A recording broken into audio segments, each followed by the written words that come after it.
বাংলাদেশের বিস্ময়কর পাখি জগতের এক অনন্য সদস্য হল রাজবটেরা, যার ইংরেজি নাম কিং কোয়েল এবং বৈজ্ঞানিক নাম কটারনিক্স চিমেনসিস। এই ক্ষুদ্র মনোরম পাখিটি আমাদের দেশের ঘাসে ঢাকা মাঠ, জলাভূমি ও ধানক্ষেতের আশেপাশে স্বাভাবিকভাবে বিচরণ করে।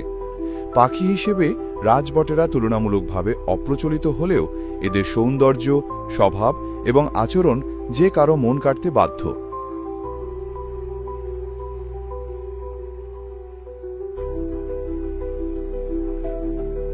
রাজবটেরা আকারে ছোট, দৈর্ঘ্যে মাত্র 12-14 সেন্টিমিটার এবং ওজনে প্রায় 40 থেকে 50 গ্রাম। পুরুষ বটেরা দেখতে অত্যন্ত আকর্ষণীয়। গলা ও বুক ঘন নীলাভ ও ধূসর, চোখের নিচে সাদা রেখা, পিঠে বাদামি ও কালো ডোরা দাগ এবং পেট ও গলা গাঢ় রঙের। অন্যদিকে মাদারা বা মেয়ে রাজবটেরা তুলনামূলকভাবে হালকা রঙের ও কম চোখে পড়ার মতো, যার প্রধান কারণ প্রকৃতির চোখ ফাঁকি দেওয়া এবং নিরাপদে ডিমে তা দেওয়া। রাজবটেরা মূলত ভূমিতে বাস করা পাখি। এরা উড়তে পারে ঠিকই, কিন্তু খুব অল্প দূরত্বের জন্য। বিপদের সময় হঠাৎ ডানায় ঝাঁপিয়ে উড়ে গিয়ে আবার মাটিতে নেমে আসে। ঘাসের ঝোপে লুকিয়ে থাকাই এদের প্রিয় আচরণ। এরা সাধারণত একাকী অথবা জোড়ায় থাকে এবং ঘাস, বীজ, পোকামাকড় ও শস্য খেয়ে জীবন ধারণ করে। বাংলাদেশের দক্ষিণ পশ্চিম ও দক্ষিণ পূর্বাঞ্চলের কিছু অঞ্চলে এই পাখিটি এখনও টিকে আছে।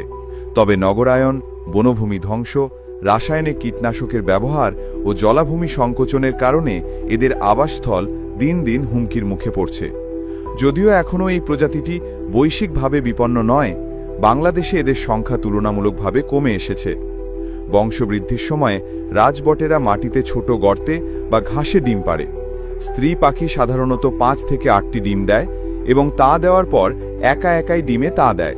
বাচ্চাগুলো খুব দ্রুত বড় হয়ে ওঠে এবং কয়েক সপ্তাহের মধ্যেই নিজের খাবার খুঁজে নিতে পারে। রাজবটেরা শুধু সৌন্দর্যের প্রতীক নয়, বরং প্রাকৃতিক খাদ্য চক্রেও গুরুত্বপূর্ণ ভূমিকা পালন করে। এটি ক্ষুদ্র পোকামাকড় খেয়ে পরিবেশের ভারসাম্য রক্ষা করে, একই সঙ্গে অনেক প্রাণীর খাদ্য হিসেবেও কাজ করে।